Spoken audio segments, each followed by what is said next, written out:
For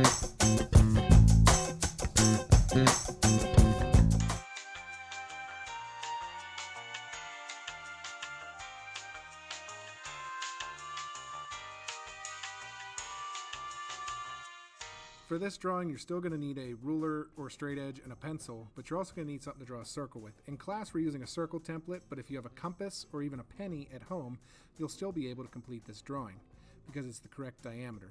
So for the circle template, what we did is we took the 3/4 inch circle and aligned the crosshairs with the center location for our door. We need to draw in the swing path of the door so we know where it's going to open, and then we draw in our door at a 45-degree angle to represent the door itself. And then we need to erase the opening. Now I'm going to skip over drawing all the openings just because it'll save some time. But for the compass method, set it for the radius, which is 3/8 of an inch, and then place your point on the pivot location or the center and draw in your door.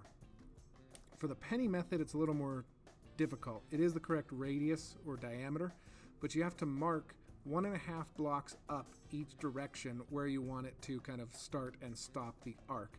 So you can see I did it on that door. I'm actually going to draw 2 doors here, so I marked it 3 times, and I can draw both doors at once. This one is a single door. I marked 1.5 blocks to the left and 1.5 blocks down, aligned my penny, and then traced it. For the front door, you're going to count 2 blocks in from the closet, 2 blocks in from the kitchen, and you can draw in your swing path by counting 1.5 blocks up and 1.5 blocks over. This is a French door, so they both open together.